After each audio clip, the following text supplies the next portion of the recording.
Olá, eu me chamo Milena e hoje nós vamos discutir um pouco sobre quais os usos, né, e conhecer um pouco sobre a farinha de sangue na nutrição de animais não ruminantes.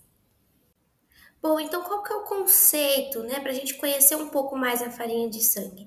Ela é um subproduto, né? Ela é como uma espécie de resíduo que a gente obtém do abate de alguns animais, né? Principalmente dá-se foco ao aproveitamento de resíduos de sangue da indústria de abate de bovinos, porém pode ser sim aproveitado de aves e de suínos. É, a farinha de sangue, ela é uma fonte de proteína dentro da dieta e ela é utilizada para composição de dietas de animais não ruminantes, porque existe uma legislação, uma portaria que impede o uso dela na nutrição de animais ruminantes.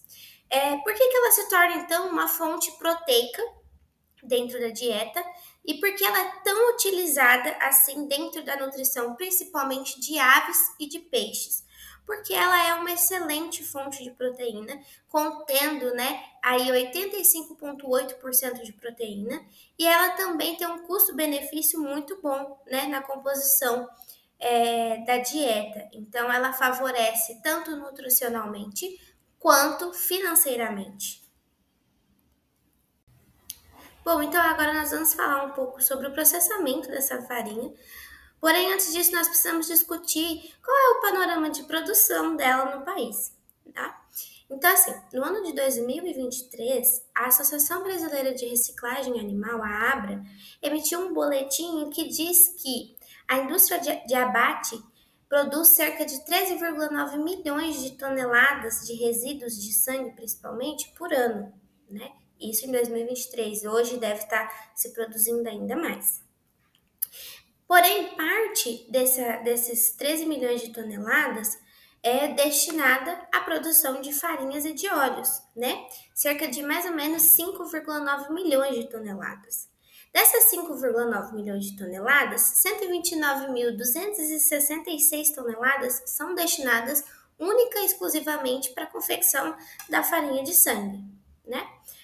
Bom, então, posterior à discussão desse panorama geral de produção da farinha, a gente entra na forma com que ela é processada. Então, ela passa por um cozimento, né? Ela chega a uma indústria específica de processamento, ou seja, o sangue, todo o resíduo de sangue vindo dos frigoríficos, eles chegam a uma indústria específica, onde ele passa por um processo de filtragem, porque não pode conter urina, não pode conter pelos e nenhum tipo de resíduo que contamine, né, essa farinha. Então, posteriormente, passa, né, por um processo de cocção, aonde nesse processo a gente tem o objetivo de eliminar todas as fontes biológicas, né, ou seja, os patógenos que possam contaminar o animal que está consumindo essa farinha. Posterior a esse processo de cozimento, a gente submete essa farinha, esse sangue em si, a um segundo processo que faz uso de calor, que é a desidratação. Essa desidratação ela pode ser feita de três modos distintos e tem-se sim estudos em que diz que a forma com que ela é desidratada influencia na qualidade da proteína final, né, dessa farinha. Porém, esse processo de desidratação, a gente precisa se atentar a um ponto muito importante, que é quando a gente faz uso de altas temperaturas por períodos indeterminados nesse produto, a gente pode estar afetando a digestibilidade e a qualidade da proteína final dessa farinha, né? Fazendo com que talvez lá no final a gente não tenha o percentual de proteína que a gente poderia ou que gostaria de ter. Por quê?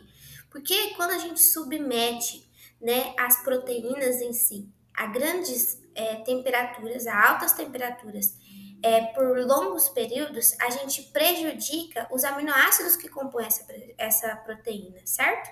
Quais são esses aminoácidos? Seriam a arginina, cisteína, a serina, treonina e um dos mais importantes, porque ele é um aminoácido também limitante na nutrição de aves, que é a lisina, né? Então a gente precisa ter muita atenção e cuidado quanto a esse processo de desidratação da farinha. Posterior a esse processo, a gente tem a moagem dessa farinha e a destinação dela final, né, para indústrias de ração ou pequenos produtores que têm em sua propriedade uma fábrica de ração. Bom, então nesse trabalho eu tenho o objetivo também de informar vocês sobre os usos gerais do sangue em si, né?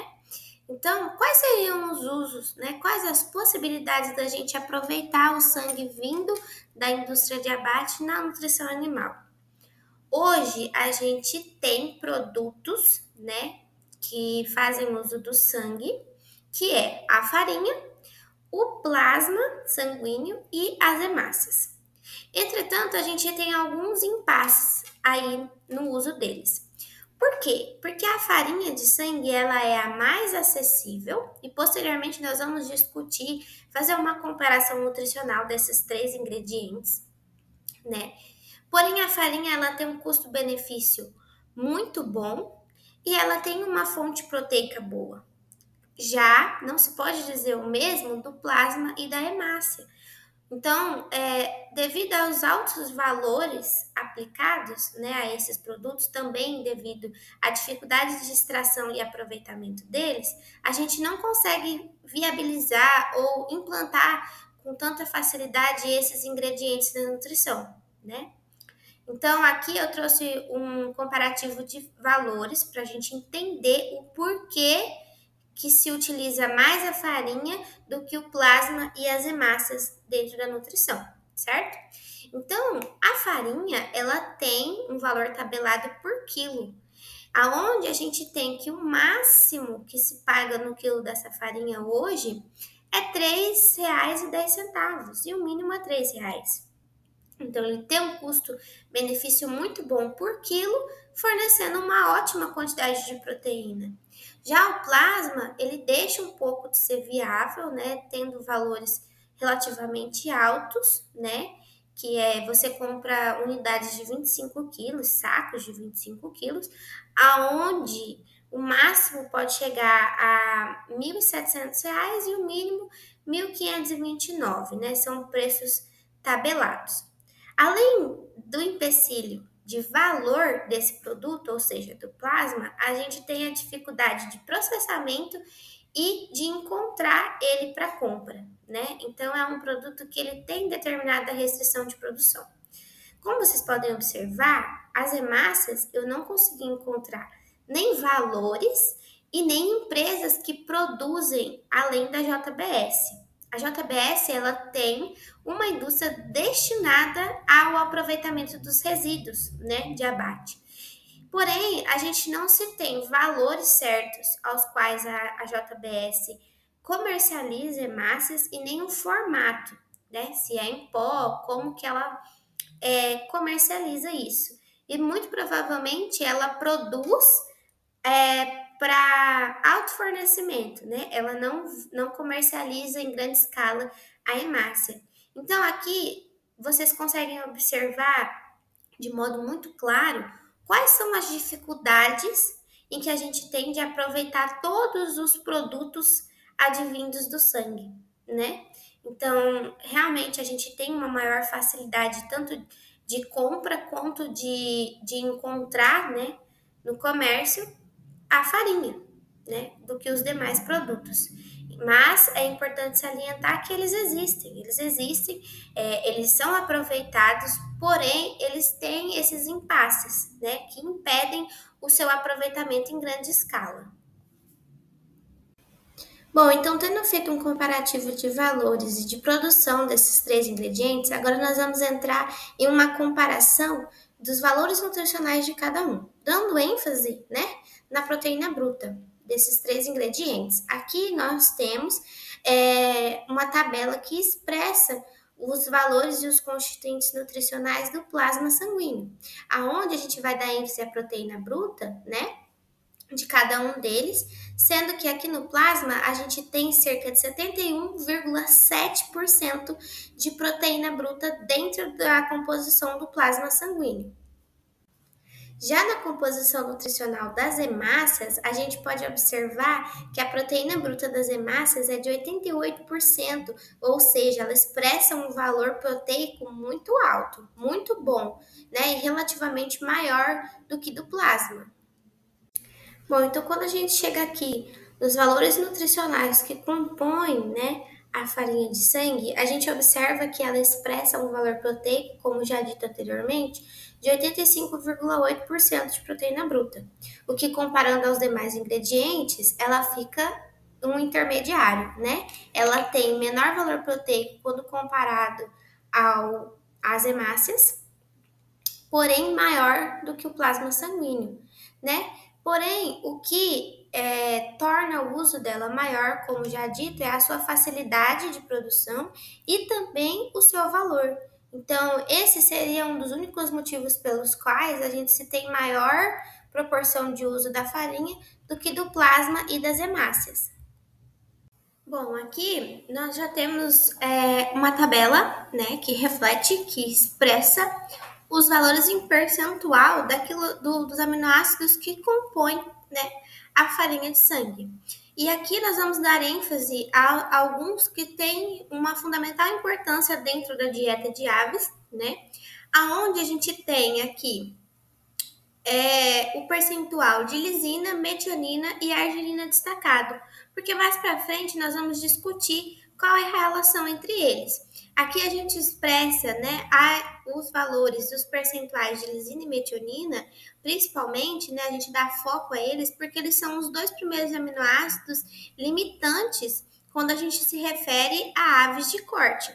Então, aqui nós temos um percentual de 7,70% de lisina, né, presente na farinha de sangue, 1,06% de metionina, o que é um valor relativamente baixo e preocupante quando a gente fala de aves, e um percentual de 3,47% de arginina, que mais para frente eu vou explicar para vocês por que a gente está enfatizando o percentual dele dentro da composição da farinha de sangue.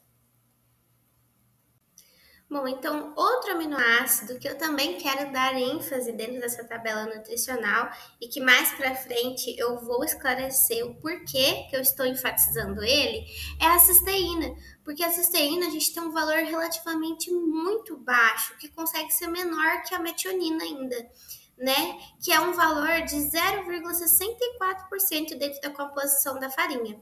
Então, mais para frente, eu vou explicar, né, o porquê do foco nesses aminoácidos em específicos.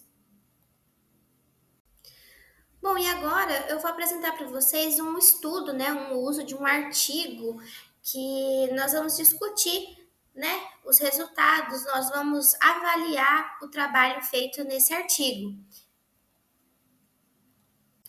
O artigo em questão, ele está avaliando o efeito da farinha de sangue produzida localmente no crescimento, no desempenho e o volume celular compacto de frangos de corte, né? Esse artigo em específico, ele foi produzido, né? Ele foi escrito e as pesquisas foram realizadas na Nigéria, porque a Nigéria é um grande polo avícola, ele tem uma grande produção dentro da avicultura, né? Então, existem muitos estudos nesse local. E ele foi escrito, né? E toda a pesquisa foi desenvolvida pela autora Angela Ufili, que é nigeriana, né? E seus coautores também. E esse artigo foi publicado em uma revista americana, que publica trabalhos de agricultura e silvicultura. Esse artigo ele foi publicado no ano de 2015 e nós vamos discutir agora quais são os resultados expressos nele. Nesse artigo, né, nessa pesquisa, foram aplicados 3 tratamentos, né, sendo o primeiro de controle, onde não foi feito nenhum tipo de adição dessa farinha, foi apenas aplicado, né, o uso de uma ração comum para aves de corte. O segundo tratamento foi aplicado, né, misturado à ração que as aves já consumiam, 100 gramas da farinha de sangue. E no terceiro tratamento foram aplicados 300 gramas de farinha de sangue misturada em 500 gramas da ração comum que os frangos já consumiam.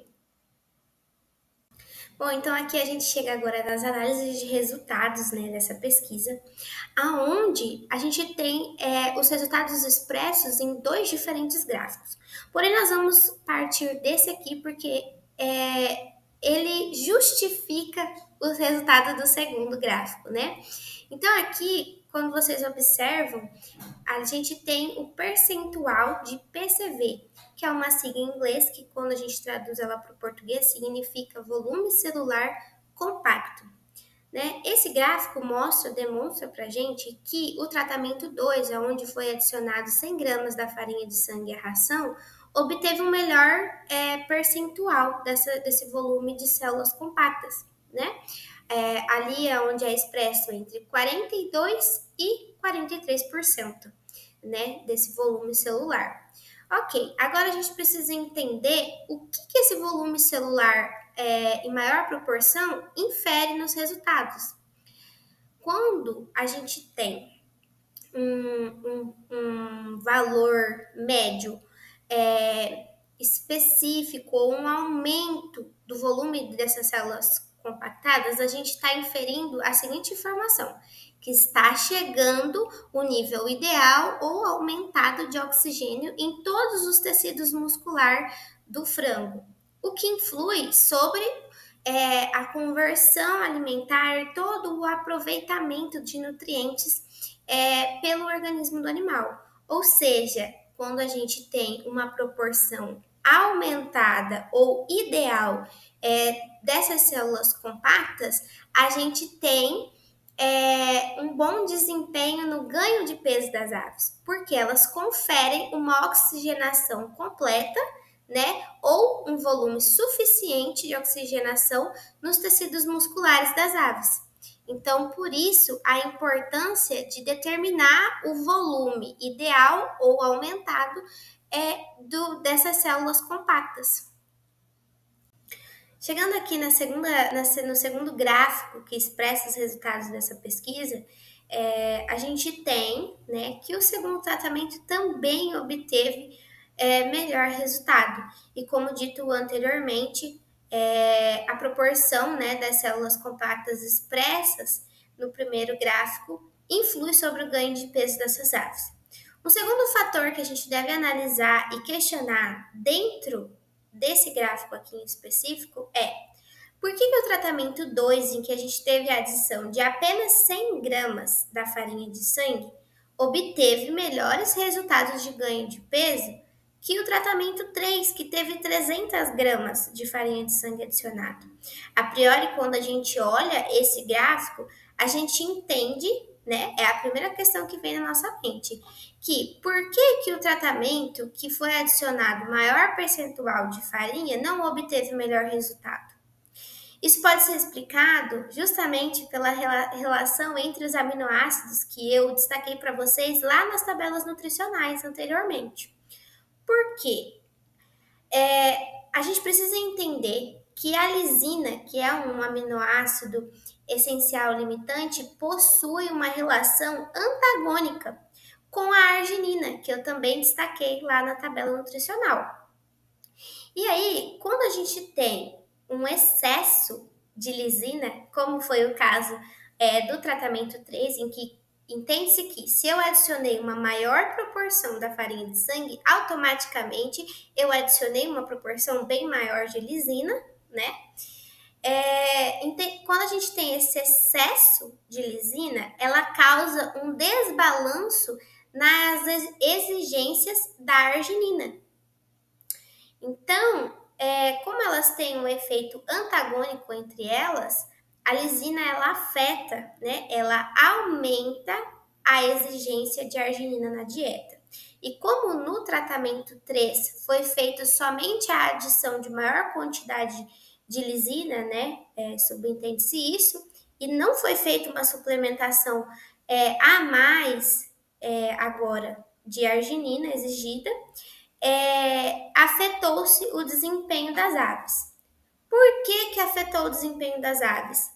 Porque simplesmente a arginina ela é um aminoácido que ela participa, né? Ela influencia em todo o desenvolvimento de crescimento das aves, ela participa da produção das penas, ela participa da constituição de um sistema imune das aves. Então, devido ao efeito antagônico entre eles, o excesso de lisina aplicado no tratamento 3 influenciou no desempenho das aves.